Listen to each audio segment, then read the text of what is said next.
నమస్తే, welcome to Suman TV. నేను విష్ణు. ప్రస్తుతంతో పాటు మార్కెట్ అనలిస్ట్ రేవంత్ చలమల ఉన్నారు. వారితో మాట్లాడదాం. నమస్తే రేవంత్. నమస్తే అండి.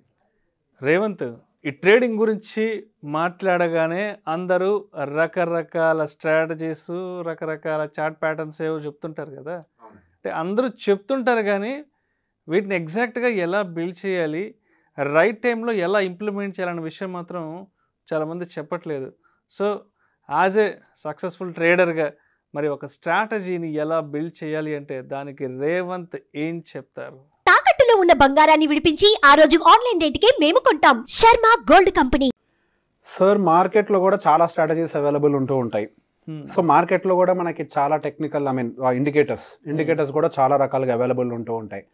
కొంతమంది ఆప్షన్ సెల్లింగ్ వాళ్ళు అయితే స్ట్రాడిల్, స్ట్రాంగిల్, ఐరన్ ఫ్లై ఇట్లాంటివి ఏదో ఫాలో అవుతూ ఉంటారు. కొంతమంది ఏంటి అని అంటే జస్ట్ ఏదో మనకి ఆప్షన్ బయింగ్లో స్కాల్పింగ్ లాగా చేస్తూ ఉంటారు.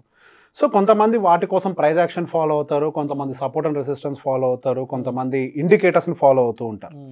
ఇక్కడ బేసిక్గా కొత్తకొస్తున్న ట్రేడర్స్ని నేను గమనించినప్పుడు, నేను రీసెంట్గా ఎక్కువ కొత్తకొస్తున్న ట్రేడర్స్ తోటి మాట్లాడటం అంటే లైక్ ఎక్కడికి వెళ్ళినా వాళ్ళు అడిగినప్పుడు, గుర్తుపట్టి అడిగినప్పుడు, నేను వాళ్ళతో మాట్లాడినప్పుడు నేను గమనించింది ఏంటి అని అంటే వాళ్ళకి ఒక క్లియర్ కట్ స్ట్రాటజీని ఎలా ప్రిపేర్ చేసుకోవాలి అనే విషయం గురించి కూడా ఐడియా లేదు. సో బేసిక్గా స్ట్రాటజీని ప్రిపేర్ చేసుకోవటానికి మనం చాలా హోంవర్క్ ఆర్ పేపర్ వర్క్ చేయాల్సి ఉంటుంది. సో బేసిక్గా ఏదో ఎక్కడ యూట్యూబ్లో చెప్పేశారు అనగానే కాదు, నేను ఎప్పుడైనా చెప్పేది ఒకటే మాట, ఒక స్ట్రాటజీ అనేది ఒక ట్రేడర్ యొక్క పర్సనాలిటీకి రిప్లికా.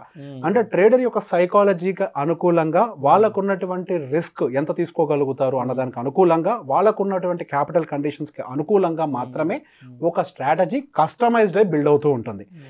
నేను ఏదైనా స్ట్రాటజీ ఇచ్చినా కానీ అది డైరెక్ట్గా ఆపోజిట్ పర్సన్ ఇంప్లిమెంట్ చేయలేరు. ఎందుకని అంటే కంప్లీట్ స్ట్రాటజీ నేను మార్కెట్ ఏ పర్స్పెక్టివ్లో చూస్తాను అన్న దానికి అనుకూలంగా నేను బిల్డ్ చేసుకుంది మాత్రమే. నా కండిషన్స్ అవతల వాళ్ళకి పాసిబిలిటీ అంటే ప్రాఫిట్ పాసిబిలిటీ ఉంటుంది అంటే ఉండదు. నా స్ట్రాటజీ నాకు మాత్రమే వర్కౌట్ అవుతుంది. సో స్ట్రాటజీ బిల్డింగ్ విషయానికి వచ్చేసరికి మీరు ఏ పద్ధతి అయినా ఫాలో అవ్వండి.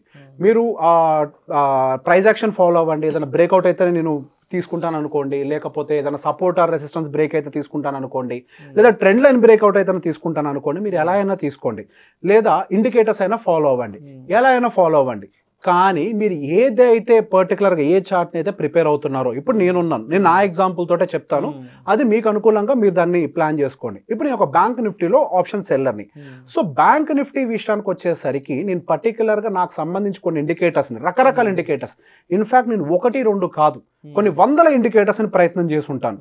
ఆ 100 ఇండికేటర్స్ని రకరకాల టైం ఫ్రేమ్స్ లోటి, ఆ 100 ఇండికేటర్స్ని వేరే ఇండికేటర్ కాంబినేషన్స్ తోటి, ఇట్లా రకరకాల కండిషన్స్ తోటి నా స్ట్రాటజీని బిల్డ్ చేయడానికి ప్రయత్నం చేశాను. సో బేసిక్గా మనం అర్థం చేసుకోవాల్సింది ఏంటి అని అంటే ప్రతి ఇండికేటర్ ప్రతి చార్ట్కి పనికిరాదు. కొన్ని ఇండికేటర్స్ కొన్ని చార్ట్స్కి మాత్రమే పనిచేస్తాయి. ఆ ఇండికేటర్కి ఇంకేదైనా ఒక ఇండికేటర్ తోడైనట్లయితే దాని అక్యురసీ అనేది ఇంక్రీజ్ అవుతుంది. అండ్ మీరు టెస్టింగ్ చేసేటప్పుడు, ఫస్ట్ లెవెల్ ఆఫ్ టెస్టింగ్ చేసేటప్పుడు ఆ ఇండికేటర్ ఏ టైం ఫ్రేమ్లో బాగా పర్ఫామ్ చేస్తుంది, 4 అవర్స్లో, 3 అవర్స్లోనా, 2 అవర్సా, 1 అవర్సా, 30 మినిట్సా, 5 మినిట్స్లో బాగా పర్ఫామ్ చేస్తుందా. సో బేసిక్గా మీరు అన్ని టైం ఫ్రేమ్స్లో దాన్ని చెక్ చేయాలి.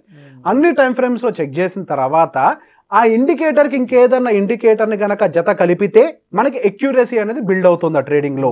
సో ఆ ఎక్యురసీ ఎక్కడ బిల్డ్ అవుతుంది అనేది అగైన్ అన్ని రకాల టైం ఫ్రేమ్స్లో చెక్ చేసిన తర్వాత మనం దాన్ని కనీసం 3 సంవత్సరాలు బ్యాక్ టెస్ట్ చేయాలి. అంటే మనకి బ్యాక్ టెస్టింగ్కి చాలా సాఫ్ట్వేర్స్ ఉన్నాయి. మీరు బ్యాక్ టెస్టింగ్ అనుకోవటగానే గూగుల్లో 100 వస్తాయి. సో ఏదో ఒకటి స్ట్రీక్ లాంటి వెబ్సైట్స్ చాలా ఉన్నాయి, మీరు ఏదైనా యూజ్ చేయండి, బ్యాక్ టెస్ట్ చేయండి. ఖచ్చితంగా 3 సంవత్సరాలు దాన్ని బ్యాక్ టెస్ట్ చేసిన తర్వాత మీరు దాన్ని పేపర్ ట్రేడ్ చేయాలి. సహజంగా అందరూ పేపర్ ట్రేడ్ అని అనగానే ఏమనుకుంటారంటే వాళ్ళ డే క్లోజ్ అయిపోయిన తర్వాత సాయంత్రం ఇంట్లో కూర్చొని ఆ క్యాండిల్ క్లోజ్ అయిపోయిన తర్వాత ఇక్కడ ఎంటర్ అవుతా, ఇక్కడ ఎగ్జిట్ అవుతా.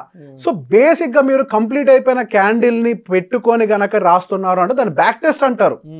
బేసిక్గా అక్కడ ఏం జరిగిందో మీకు ఆల్రెడీ తెలుసు కాబట్టి మీరు అనుకూలంగానే తీసుకుంటారు. పేపర్ ట్రేడ్ అనేది ఎప్పుడైనా కానీ లైవ్ మార్కెట్లో మాత్రమే ఎగ్జిక్యూట్ చేయాలి. మీరు లైవ్లో క్యాండిల్ మూవ్ అవుతున్నప్పుడే మీ ఎంట్రీ ఆర్ ఎగ్జిట్ని ప్లాన్ చేయాలి. దానికోసం మీరు పెన్ను పేపర్ పెట్టి రాసుకుంటారా, లేదా సాఫ్ట్వేర్స్ వాడతారా? ఇప్పుడు ఫ్రంట్ పేజ్ కానీ, సెన్సిబుల్ కానీ వీటన్నిటిలో పేపర్ ట్రేడ్స్ ఉన్నాయి. సాఫ్ట్వేర్స్ వాడుకుంటారా?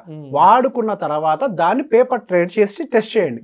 దాన్ని ఫార్వర్డ్ టెస్టింగ్ అని అంటాం. ఫార్వర్డ్ టెస్టింగ్ కనీసం 3 నెలలు చేయాలి.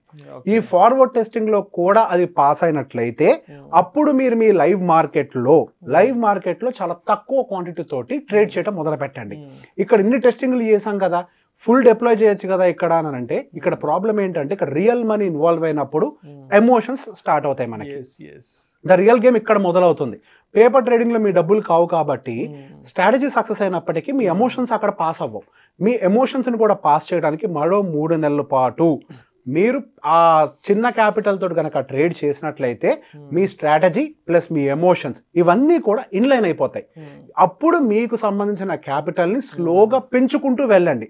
మీ దగ్గర డబ్బులు ఉన్నాయి కదా అని చెప్పేసి వాటిని డిప్లాయ్ చేస్తే ఐదర్ స్ట్రాటజీ బాగోపోవడం వల్ల ఫెయిల్ అవ్వచ్చు, లేదా స్ట్రాటజీ బాగున్నా మీ ఎమోషనల్ కండిషన్ సపోర్ట్ చేయకపోవడం వల్ల మీ డబ్బులు పోగొట్టుకోవచ్చు. సో బేసిక్గా దీని మొత్తానికి కూడా ఒక ప్రొసీజర్ ఉంటుంది. ఒక సక్సెస్ఫుల్ స్ట్రాటజీని మనం లైవ్లో ప్రాపర్గా డిప్లాయ్ చేయాలి, కాన్ఫిడెంట్గా అది ఫెయిల్ అవ్వదు అని అంటే it will take not less than 4 to 6 months. కొంచెం మాకున్న అనుభవంతో కొంచెం ఎక్స్పీరియన్స్డ్ ట్రేడర్స్ అయితే గనక ఒక 1 or 2 months డిప్లాయ్ చేయగలుగుతారు, బికాస్ ఎమోషన్స్ ఆల్రెడీ కంట్రోల్లో ఉంటాయి.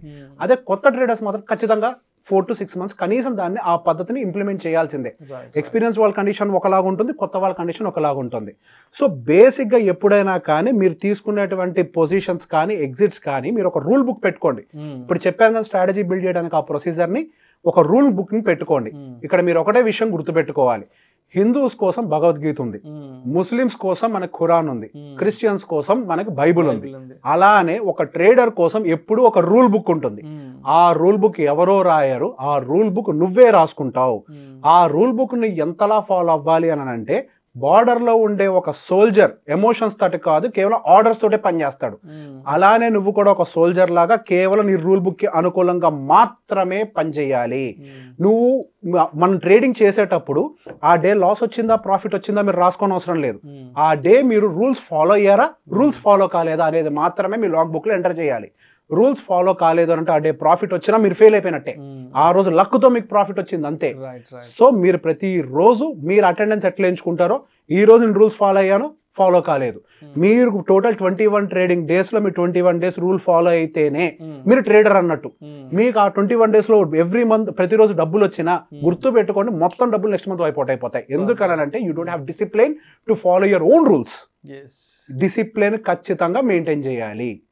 So this is how you have to build your strategy and implement it. So మొత్తానికి రూల్ బుక్ ని మనం సిద్ధం చేసుకోవాలి. ఎస్. సో రూల్ బుక్ ని సిద్ధం చేసుకుంటే ట్రేడింగ్ లో సక్సెస్ఫుల్ గా ఆ ఉన్న స్ట్రాటజీస్ ని ఎప్పటికప్పుడు మార్కెట్ టైమింగ్ ని చూసుకుంటూ ఇంప్లిమెంట్ చేసుకుంటూ సక్సెస్ఫుల్ గా ముందుకెళ్ళొచ్చు అంటారు. yes right. Thank you so much Revanth. Thank you అండి.